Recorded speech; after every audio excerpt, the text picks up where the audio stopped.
Okay, it is 8:30, and welcome to week 8. Seems like just yesterday we were talking about open house, and week 1, and everybody was still asking questions about the project, where to find the questions and stuff like that, going back to week 1. But now we're in week 8, and we're coming down the stretch, and pretty soon this quarter will be over because next Wednesday will be the last lecture for this month. No, I mean, we won't have a lecture.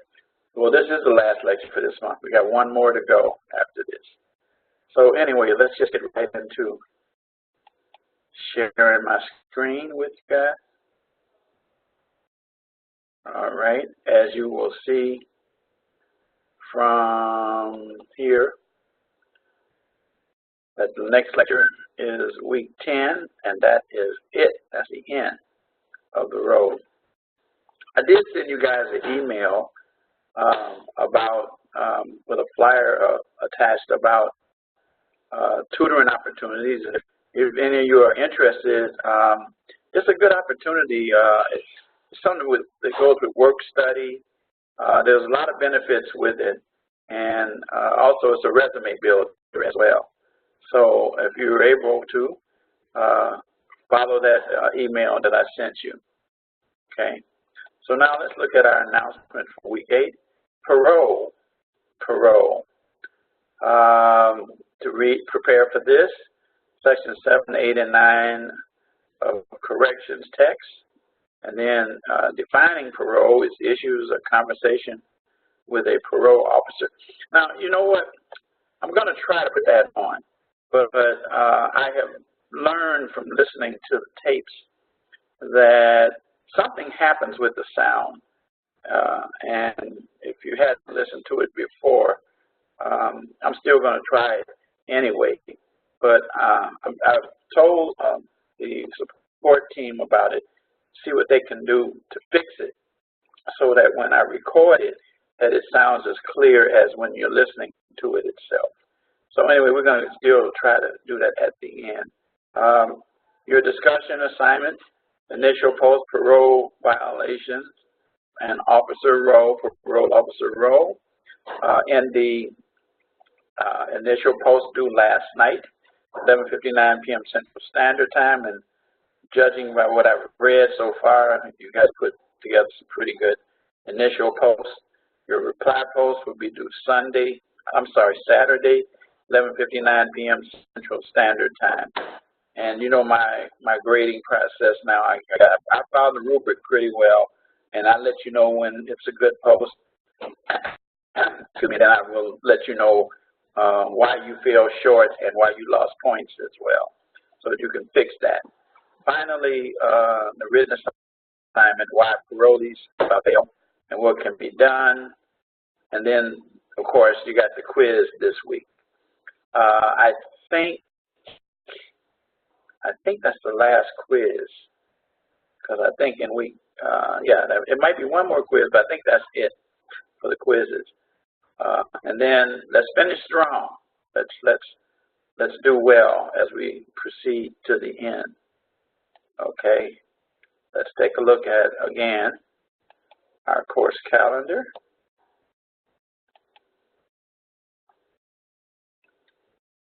Here we go. So it populates. There it goes. So your reading assignment, your initial post, tonight's lecture, your reply post, and then your written assignment that's due on Sunday, and your quiz. Again, I highly recommend. I had a student to say to me that they completed their week 8 assignment already. I said, that's good. I say, but just make sure that you go over it and make sure that you have satisfied the requirements. APA, that has the right amount of pages, and also, above all, make sure that you have the citations and references and cover sheet included so that you don't lose points. And if you've submitted it already, you still got time. A second submission in that week will be graded as if it was on time, because it would be on time because it's not due till the 27th, and today is only the 23rd. All right. So, and then of course, then we finish up Sunday, and then we're in Labor Day. Labor Day, which is the 4th, and your reading assignment is due, then your initial post is due Tuesday, and your final lecture will be due that week. That's week 10, and then your reply post. Okay, so let's take a look at parole here in week 8. What's in our module? Just again, quickly go over the assignments. Now, this is where it's important, and if you're in the class live, you can still get some questions answered. But it's pretty clear what you're researching. What causes parolees to fail in a 2? Doesn't say 1 to 2. 2-page paper. 2-page paper. 2, not 1.5, not 1 3/4. You will lose points for that.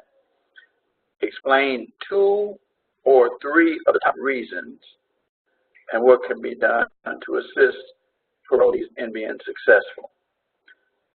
So it's an assignment that kind of goes with your discussion, almost.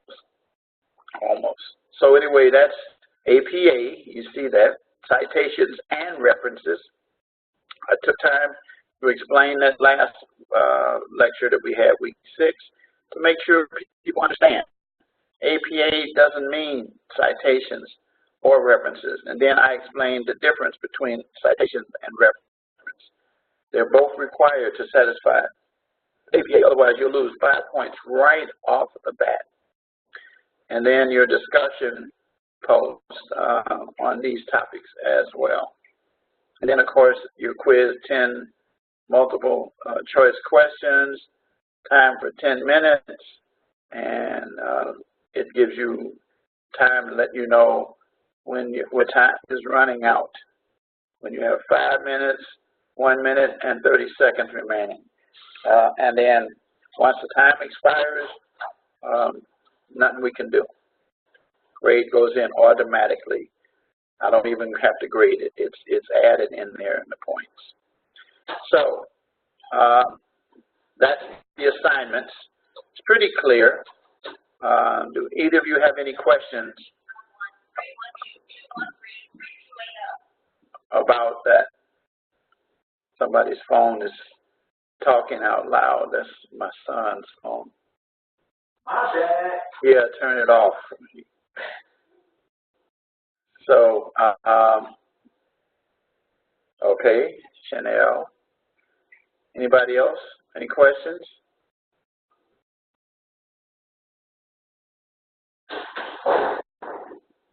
No questions? Okay. So with that, I'm going to proceed into the section where we talk about parole. And this actually will help you with your assignments, what I end up doing here. Okay, let's go look at the lesson content. What is parole? What's it all about? Why? What's the difference in parole and probation? So we're gonna go through these 2 sections, defining parole, and then we're gonna attempt. I'm gonna put it on and see how it sounds when you guys listen to it. And like I said again, I don't know what causes the garble and all of that, because it sounds clear when I'm listening to it. So, and I tried muting my mic before, and when I mute my mic, you don't hear anything. So I don't know how to do that. And anyway, these are the other 2 items that we just went over. So let's talk about parole. As you know, it is one of the 4 subjects in this class that you have to prepare your project on. The other two are jail and prison. And you know this, but I'm just going to share it, is that in probation, you might be in jail awaiting a disposition of your case. But parole reaches the stage when you have either pled or found guilty. Probation allows you to serve your time without going into incarceration. Sometimes you are under house arrest, but most of the time in probation, of course, you know, you report to your probation officer and you satisfy the requirements. And the requirements are pretty much the same in probation and parole than the requirements. The idea of probation is that you have a chance to do things to keep you out of jail. I mentioned a program that I worked with when I was a lawyer called Probation Challenge, where if an individual qualified for probation, that those individuals who had not attained a GED or a high school diploma would be given the opportunity, assuming they met the qualifications for parole, for probation first, to receive parole with the conditions of completing and getting their GED, or given the opportunity, maybe even a little jail time if not.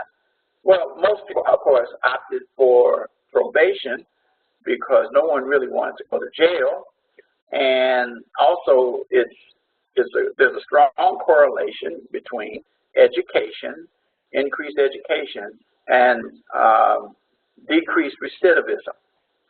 And so the more education individuals receive, the less likely, I didn't say they wouldn't, less likely they'll commit the crimes. And so unless there's an individual, of course, that has a drug problem or something like that, then that's a different scenario. But in the normal course of the situation, all things being equal, that person completes that. And in our program that we had a high success ratio. I can't think of anybody off the top of my head, and there were a lot of people that went through the program that actually end up going back to jail afterwards. So it works pretty well, and it helps. And I always say it is cheaper to educate than to incarcerate. And so that's the way it is. So, and then, of course, you know that parole, now getting to the point, you're appointed after you serve so much of your time. And usually parole comes about after you have completed a good portion of your sentence. And then you can come up and you appear before a parole board, and the parole board generally consists of lawyers and other officials, and they will listen to you as an individual as to why you should be able to serve the rest of your time outside of the penitentiary, and they'll listen to the victims to why you should not. And in most cases, that's how it works. And usually at parole hearings, the parole hearing is also, there's also some information provided by the prosecutor in the county where the person was found guilty or committed the offense. Anyway, that's generally what happens. And so, assuming that you are granted parole, then we will begin to set out the terms, and I'm going to talk about that in a minute. But me talk about one of the most famous paroles in recent times, just like the actual trial that took place, was the O.J. Simpson parole hearing that is very unusual. I can't recall too many parole hearings being held on TV, and then the attention that was given. It was almost unbelievable, but it reminded me of when the actual O.J. Simpson case took place in '94, that it was on television and the public was very much interested. And so in his instance, very interesting scenario, there were some unusual things that happened that usually don't happen. And one of the most unusual things was the fact that the victim actually came forth to say it's time for this person to go, and that the person has served their time, and also submitted a statement to the effect and testified there that Mr. Simpson really shouldn't have got as much time as he got, and that he feels that they've already taken care of the issues between them, and that they will be friends. And it's very rarely that a statement was made like was made there, that he said, the victim, one of the victims, he said, when they let you out, Juice, if they grant you parole, I will be here to pick you up. That doesn't happen. That's not the normal thing that happens. But it was a very interesting thing in there.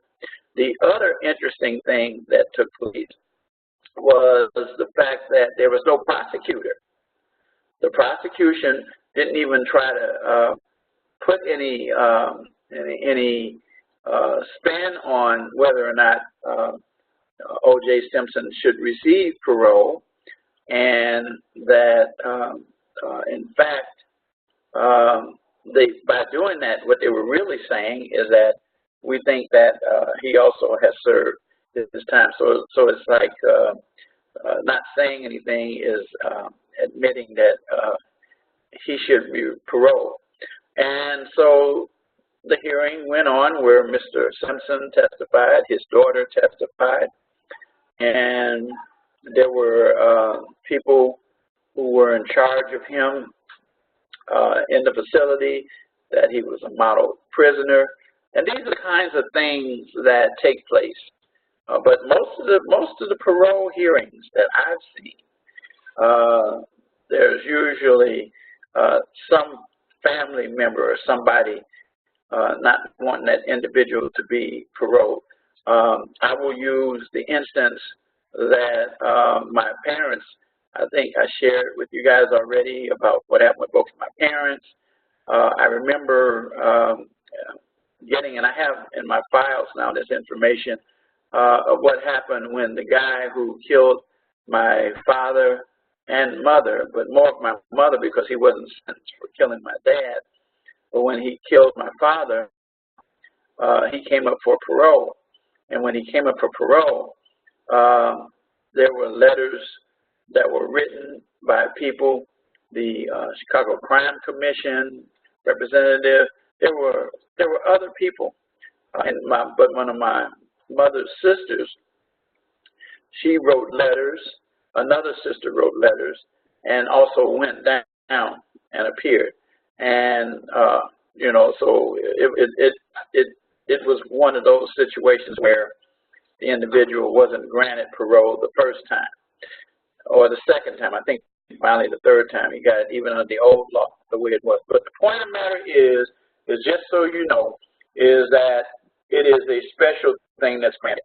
Now, you also know that when that person is granted parole, they have to have a plan. They have to be able to show that they have a place to go.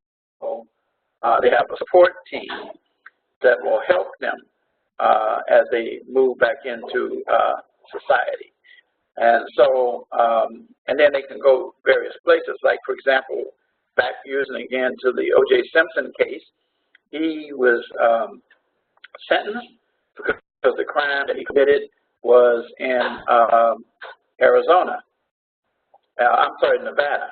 And so he ended up that's where the parole hearing took place in Nevada. But then when he got out, he wanted to go to Florida.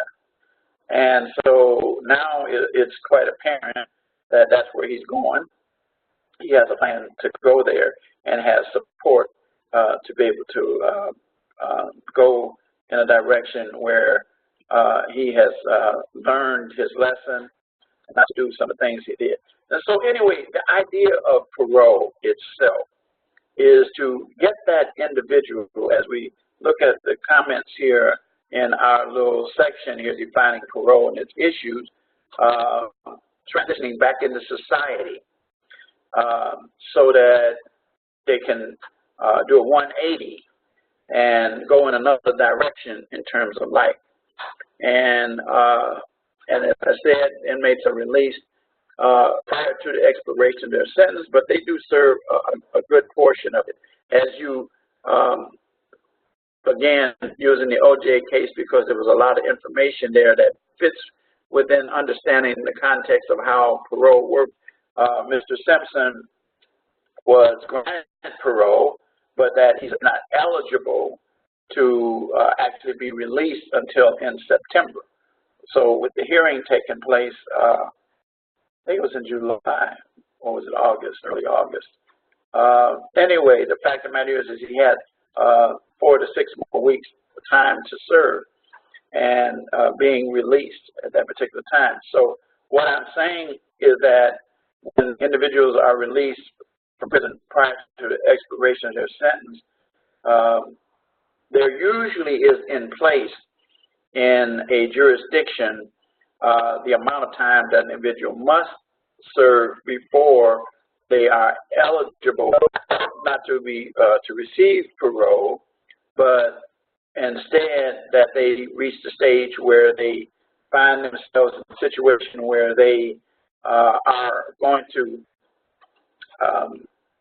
be released by what the statute says. They have served X amount of years and so forth and so on. So again, it's a process. Now, there are jurisdictions now that are moving away from parole. I did have a student to tell me that Florida doesn't have parole anymore, but I did some research, and Florida really still does have parole. In Illinois, we don't use the term parole so much. We use mandatory supervised release, but it's not what you call it, it's what the animal is. It's still doing the same thing. You've served so much time, there's a hearing granted, and then if you're granted parole, then you had to have served a certain amount of time. Then you have to follow the requirements that we're going to refer to in just a few minutes. Okay. Let me see, I wanted to see, I missed, let me go back to Carissa's. Florida has parole for crimes committed before 1983. Otherwise, we have probation. From everything I read, I think it was, but yeah, they still, in other words, here's what's happening though. In Florida, after 1983, individuals still were released early. They didn't have to do their full time. And I'm saying that the process is still in place, but they may not use the term parole. So, because somebody said, well, how could he go to Florida if there's no parole in there? No, the mechanisms are in place for parole even in Florida, but it's not necessarily called parole. As I was saying in Illinois, we did away with it too, but the title is the only thing that we really changed. Now, let me say this. What has happened, some instances, and this is where, and I'm not sure about whether Florida did it, is that they did away with the term parole and they used probation for both of them. But there has to be a difference because parole traditionally has to do with serving some time and then being released. Probation traditionally involved, in lieu of serving time, that you were given an opportunity to work out your time without going to jail or prison. So It's some kind of way, and I haven't looked at it enough. Maybe you might have an idea of what I'm talking about. But they didn't just say everybody now who's incarcerated can't get out early. That's without being pardoned. They didn't. My understanding is that didn't take place because it wouldn't make sense. It wouldn't make sense, period. But I do know this, though, that they have extended the times that individuals could get out. Well, we did that in Illinois as well, but it wasn't retroactive. It was based on individuals who were sentenced after a certain period, because that would be ex post facto, and that would be a violation of the Constitution. Do you know, Carissa, if there are, what mechanism they do for people who are maybe sentenced to jail for 15 years, and then they have some kind of process that they come up to, and they are ultimately in some instances released early. Are you familiar with any of that and how that works in your state?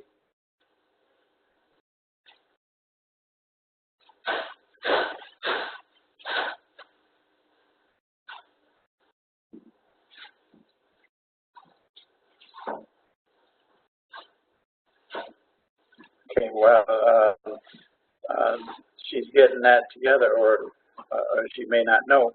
But okay, let's see. Now, off the top of my head, unless it was before October 83, then it's still the parole. After that, I don't know. That's what I'm saying. No, I know. I'm not talking about what it's called, but I'm explaining that what is the aspect. Just like we don't use the term parole in Illinois, we use mandatory supervised release. It's just changing the name. They made some of the release times that you had to serve more time. But the point of the matter is that people, here's the deal.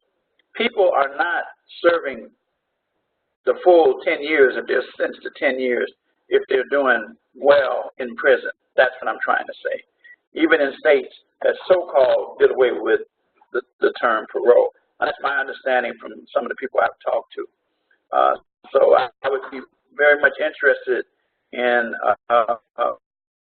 Florida, what they do with inmates who have completed time. That's 1983. That's a long time. So I mean, that's some of you guys aren't even that old there. And the point of the matter is that's a long time ago.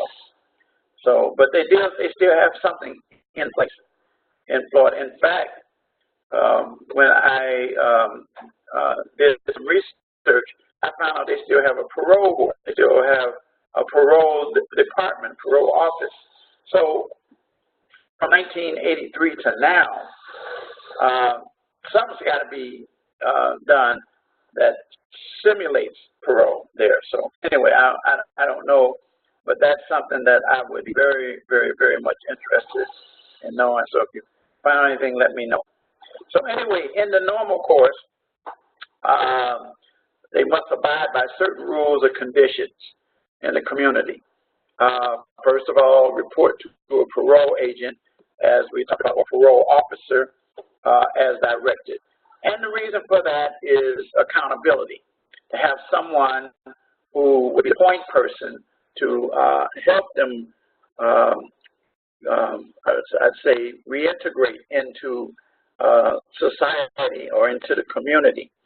And that, as it says, the jurisdiction maintains control over that person, everything they do until the end of their sentence.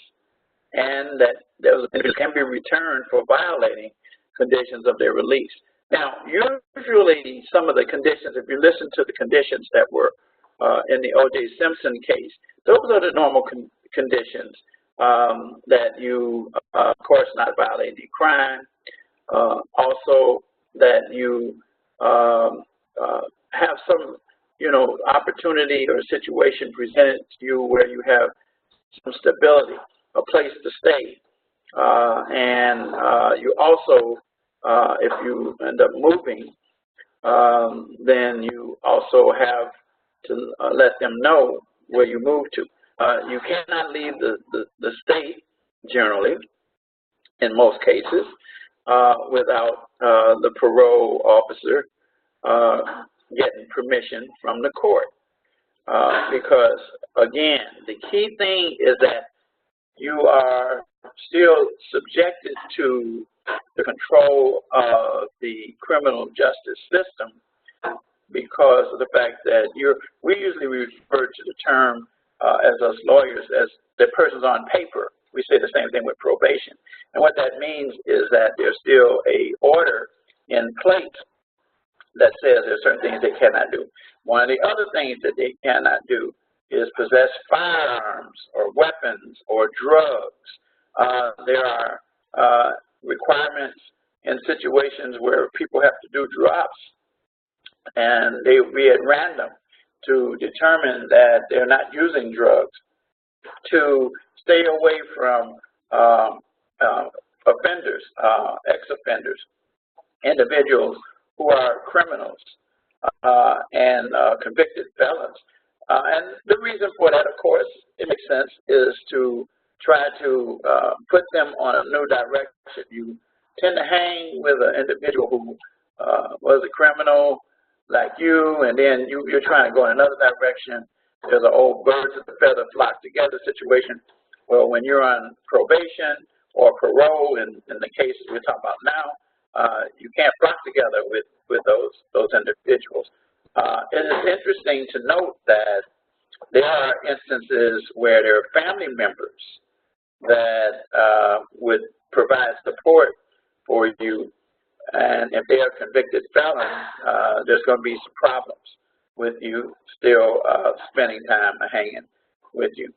Some conditions are that you involve yourself in some kind of school or either get a job, and now not so much to the point that it's a condition that if there are no second chance opportunities given. But the key thing is that what they're going to do is provide conditions that can put you in a direction of becoming a citizen so that you're not a recidivist or return. It says parole is either discretionary in the case of indeterminate sentencing, which means that when it's discretionary, it means that there are some instances in parole where parole is granted based upon not you serving a certain period of time by law in that jurisdiction, but that it's up to the individual's parole boards or hearing officers and the such to determine whether or not you've satisfied the criteria. The difference with parole and probation also is that if you're a violation or you have a situation that happens, you go before the board. If it's probation, you go before the judge because the judge issues an order. So the parole board also has mandatory or determinate sentencing, which means that you must serve, as in the case with O.J. Simpson there, that he has to serve a certain period of time and then be considered for probation. For parole, and then the parole board determines who and when the discretionary parole is granted.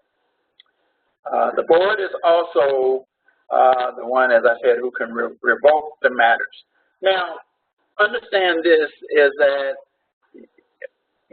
you guys have written some stuff already in your discussion posts that are good things, and you've advocated things like for little things that people might forget to report or don't report or miss an appointment, they shouldn't be sent back.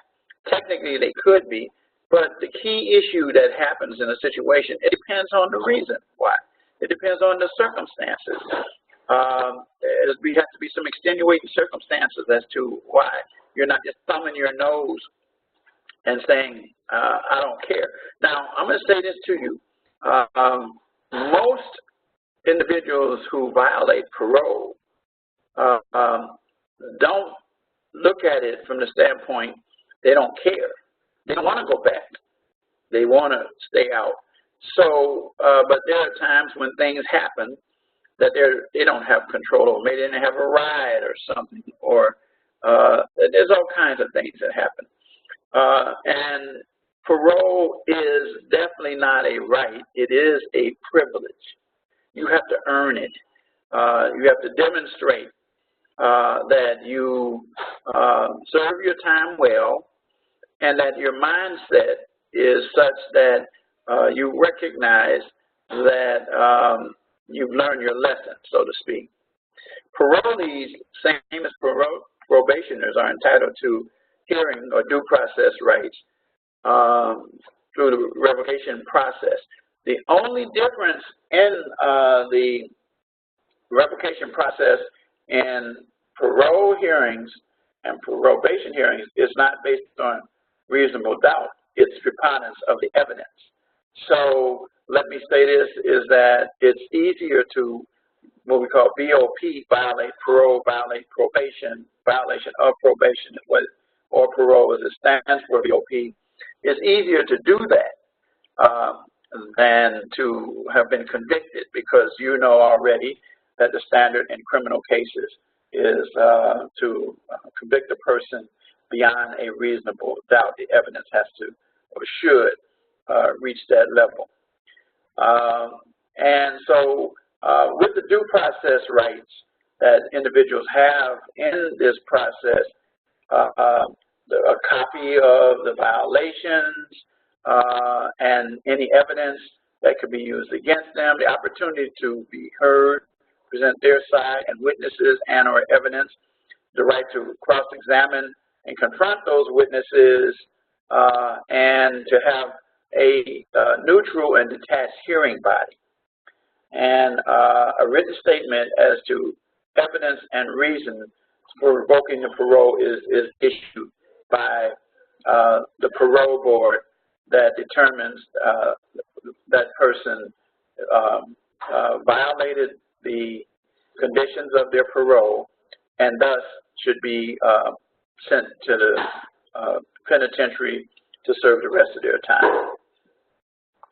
So, as I already said, the parole officer is what we call the point person, and has the same functions as I already referred to as the probation officer, to monitor that the individual is complying with the conditions, and also to help that offender with reintegration, to try to find opportunities for that individual.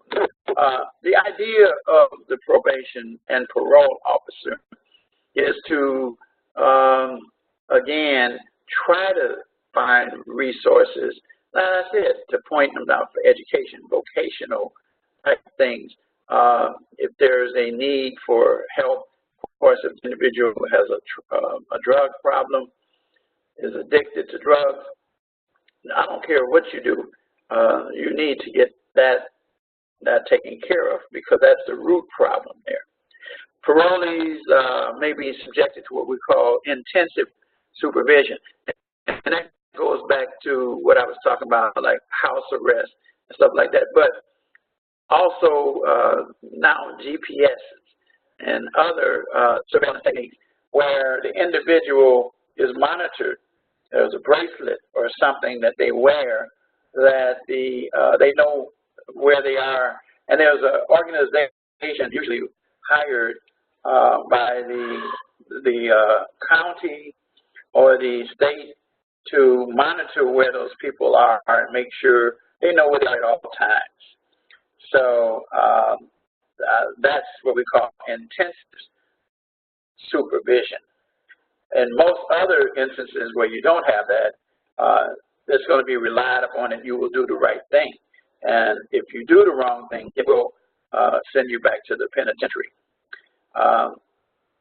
Assistance with employment, I said education, life skills treatment, or counseling, and also helping them with family issues if things seem to crop up and things of that nature. So again, the parole officer has the job of being a counselor, almost like a bounty hunter or a police officer keeping up with the parolee. Says parolees often fail because of some of the issues, like they don't get these things, employment, they don't have an education, they don't have anything for life skills, treatment, and then, or as I said earlier, the treatment relating to drug usage is not offered. That's actually, that's sabotaging an individual. You know that if an individual leaves and you put them on parole and they have a known drug problem and it hasn't been taken care of while they're incarcerated, and it's just masked, then that individual is going to go right back and do that which is what they did before they get them in there. And if they make it there, sometimes they don't. They end up coming back in a casket or in those situations. But anyway, the same risk, need, and responsibility issues apply to parolees that apply to probationers. Parole is much more effective when there are programs in place and support given for those individuals, which makes sense, such as a place to live, counseling, employment, job training,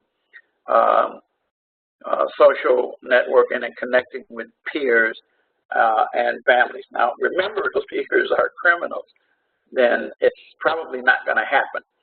A lot of the times, parolees are encouraged to participate in faith-based type organizations.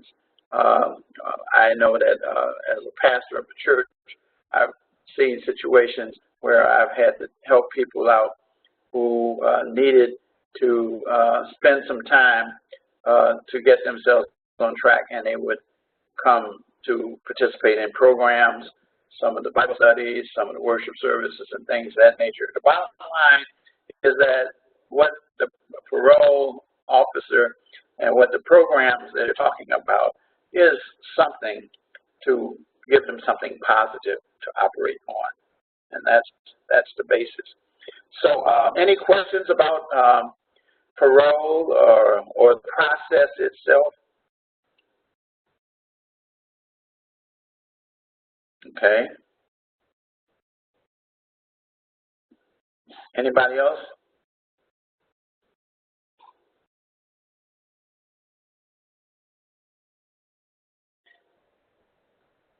Okay. Appears everybody's on good with that. Okay, now, so again, what I said earlier, we got about a 15-minute interview, and it takes up pretty much the rest of the time. I'm going to try to put it on, and hopefully, you know what I'm going to do? I'm going to try to see if I do this. See if I put the speaker down. Maybe it'll be better. So let's try to listen to what this parole officer is saying. And again, if there's a problem with it, then you try to look at it on your own. But let's see what we can do. He explains everything. I've seen this several times. It's pretty good, pretty good. So let's start to look at that. My name is Wright. I'm a former Minnesota Corrections Department. Corrections in 1995. I started as a probation officer, working with adult misdemeanors and juvenile misdemeanor counts, whatnot. Did that position for many years before becoming a supervised release probation officer, working mainly with adults, solely with adults. Did that for many years before I took the position that I'm working in now as the supervised release agent and CIP, Child Incarceration Program. And both programs are the equivalency of parole. These people have been to prison and are serving the remainder of their prison sentence in the community.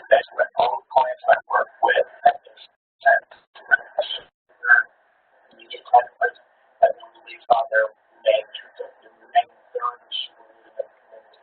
However, the CIP program or Challenge Preservation Boot Camp program, those individuals are voiced from SMH in the community or from the prison centers. Okay. Okay. So what does that mean that you come out of prison? When an individual is sentenced in the court system to prison, those individuals that go to prison are evaluated at the institution to determine their risk to the public. If the risk score reaches a certain level, they are assigned to an intensive supervised release team. I am a part of that team that supervised some of the more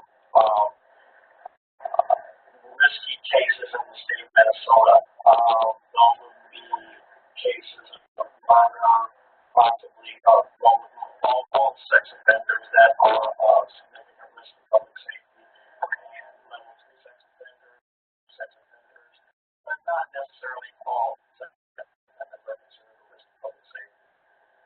I'm also a CIP. CIP stands for Challenge Preservation Program. We handle the individuals that come out of the Minnesota Prison Camp. And so we have a camp system for early releasees. We have that criteria for early release.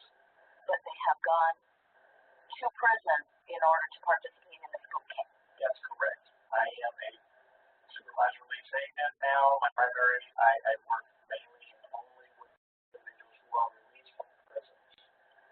Okay, what are the qualifications to do your position?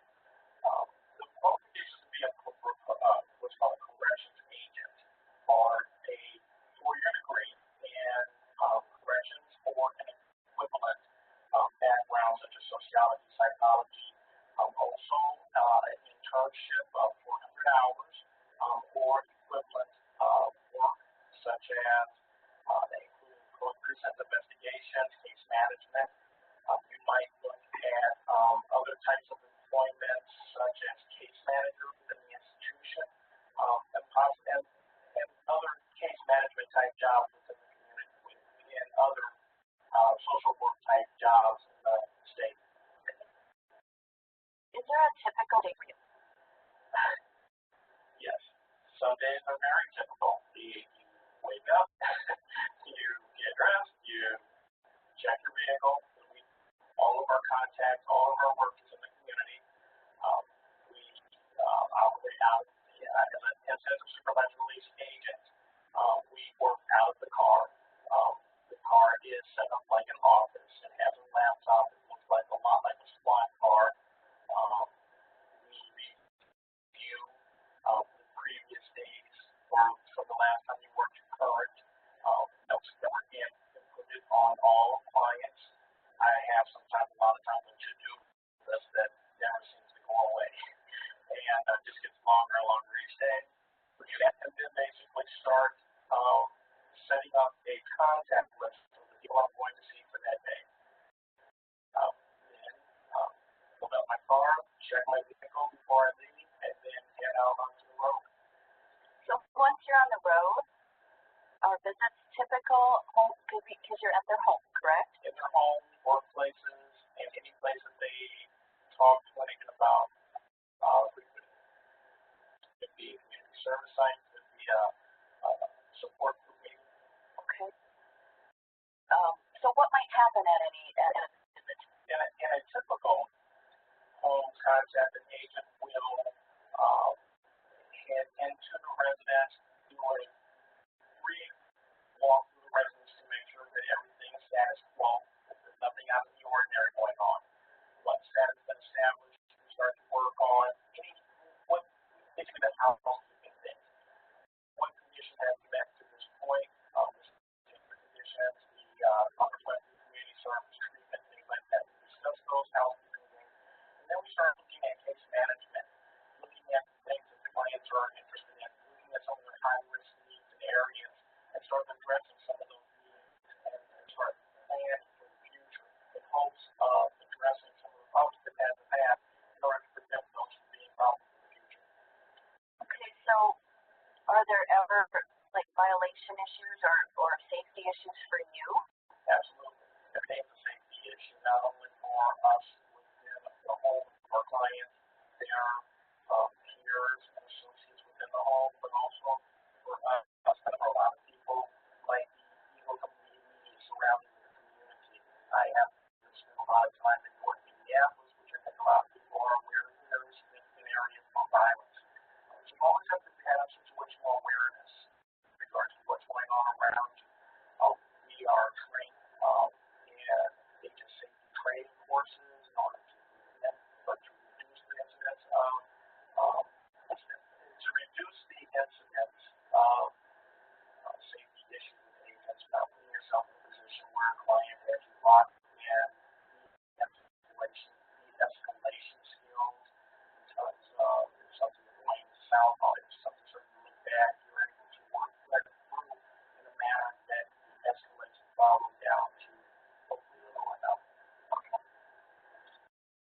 talk about release of offenders and some of the barriers and issues that they face. Do you see that with the population you work with?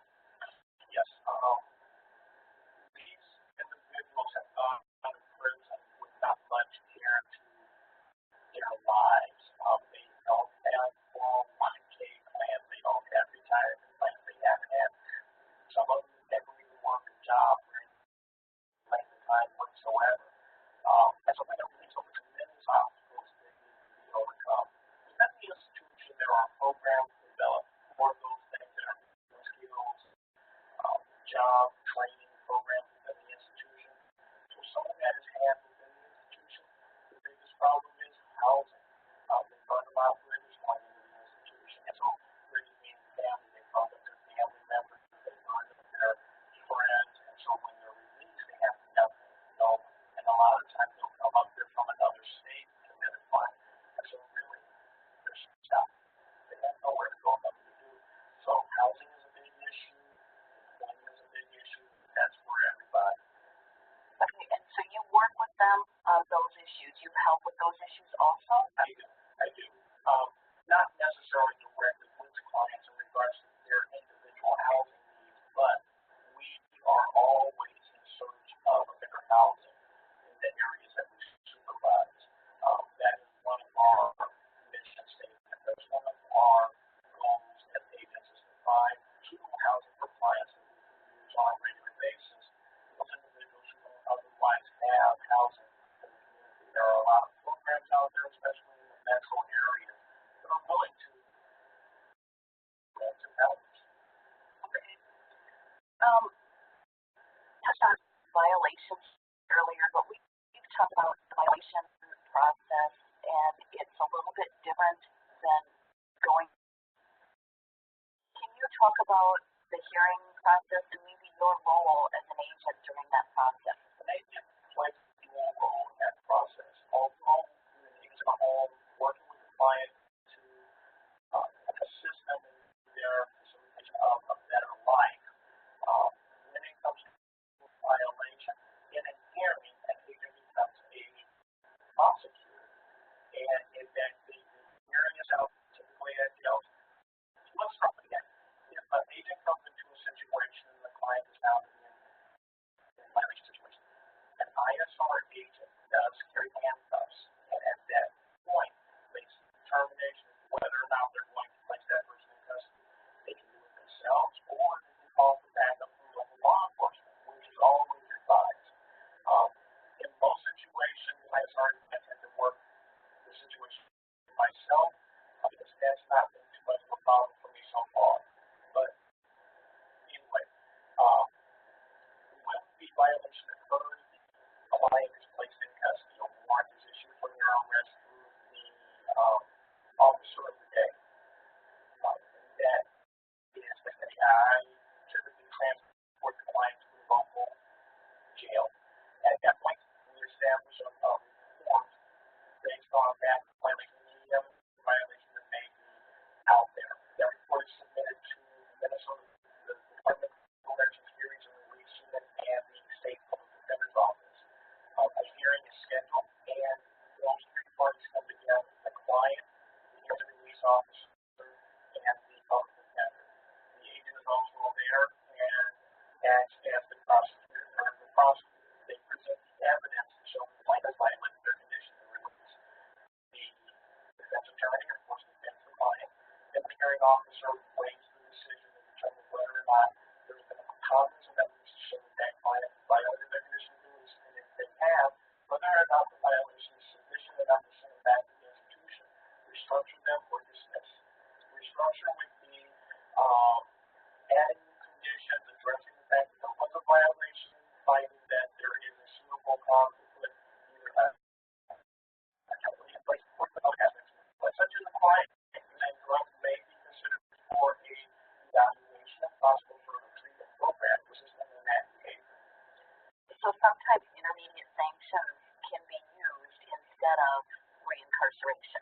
Intermediate sanctions are that agents will have at their disposal in the field. And what they'll do is it acts like a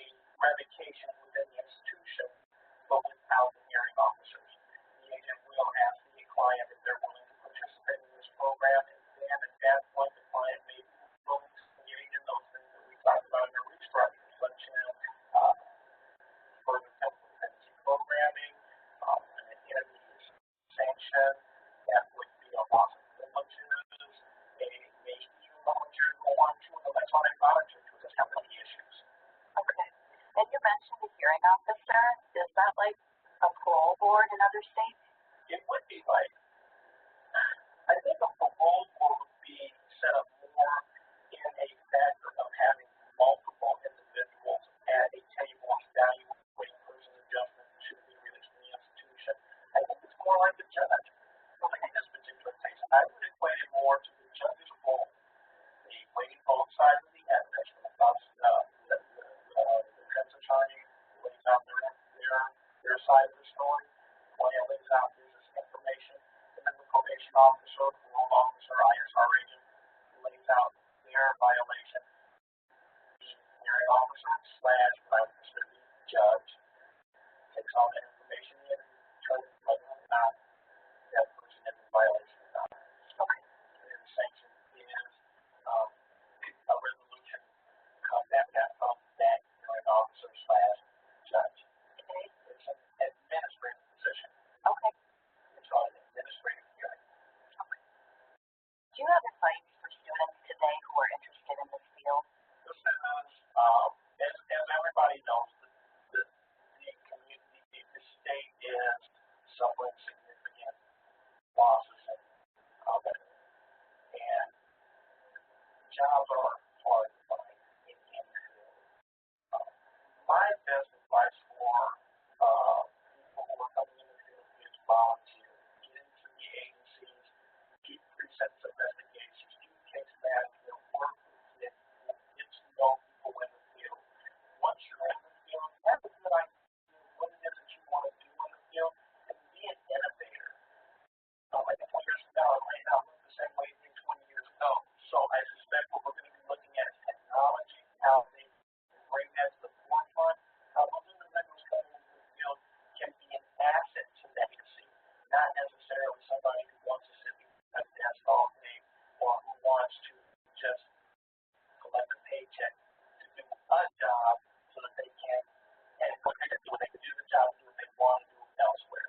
So those who really love the job and really bring something to that agency that are really going to make a difference in how we see corrections in the future. Okay. Thank you. Okay.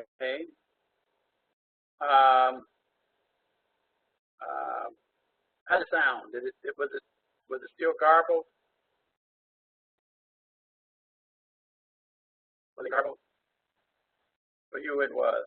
Okay, I'm going to try something. Tell me this. I'm going to try this. This is just for. It was okay, Randall.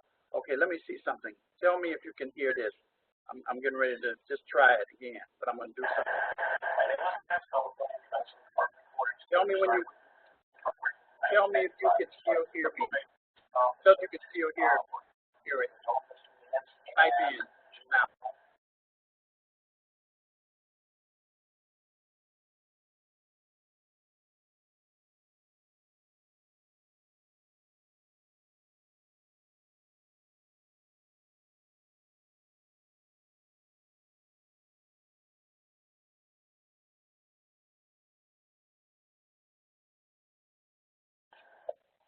That's what I figured. And Okay. both programs are. Yeah, that's what I figured. I don't know what to do here. I was trying to see if I muted myself. What would end up happening? But it looks like I don't know. It's something that they're going to have to address to make sure. So, but anyway, I will say this: if you paid close attention, did you ever hear him mention the term probation officer or parole officer? Did you ever hear him mention that term?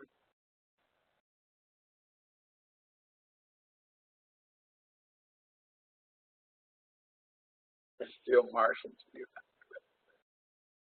Did you ever hear him say anything about he was a parole officer, or you hear him mention parole?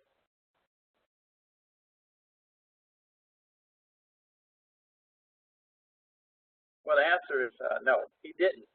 He didn't. And that was what I was telling you, you guys earlier, is that I think this guy was from Minnesota, and Minnesota, from my understanding, still has a parole parole boards and that. But what he was basically saying was that they're in the field, they're not at a desk, that they keep track of the individuals, making sure. And then they also said that one of the things that that they utilize then is intermediate steps as opposed to. So here's the deal. The deal is they don't really want to send an individual back to prison.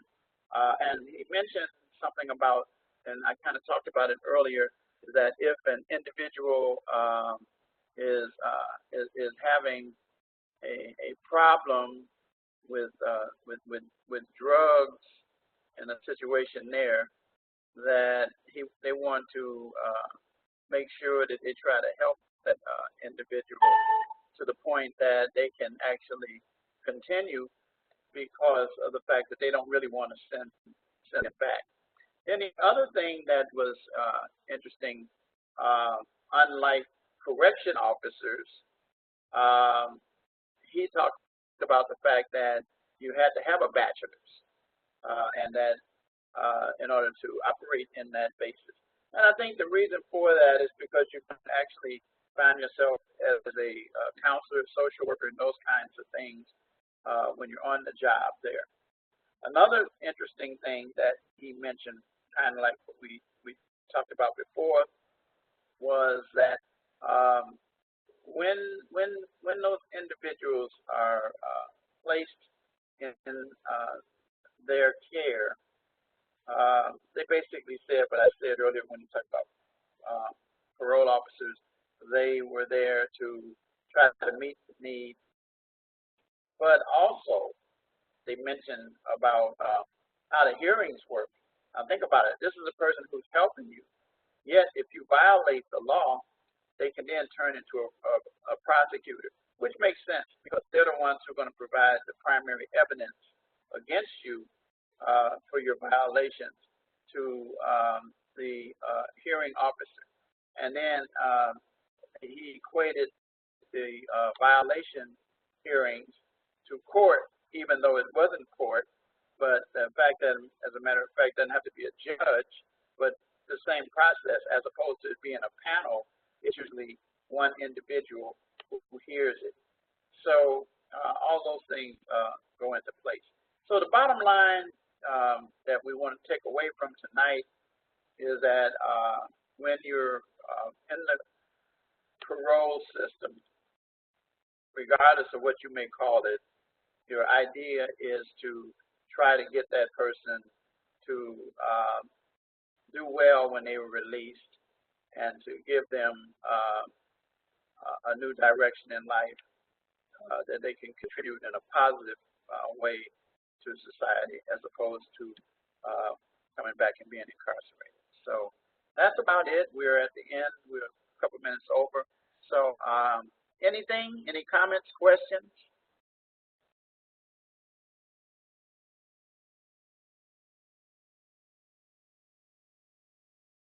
Okay. Okay. And again, like I said, I know some of you can hear it pretty good, some can't. And I don't know if it has to do with the system and the areas. I don't know what the issue is, but I can tell you that I don't know. I really don't know. I've tried to do everything I could on this end. So, well, with that, I'm going to say good night to you guys. Again, you know what to do. Again, get those assignments in. We're at the point now where no more assignments from weeks 1 through 5 will be allowed, period, to be submitted unless you made prior arrangements with me.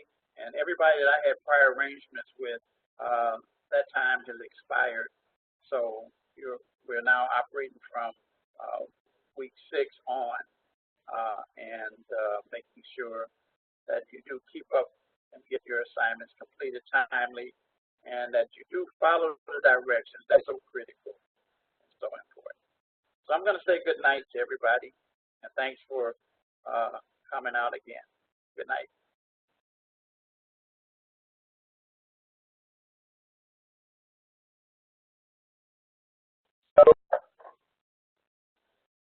So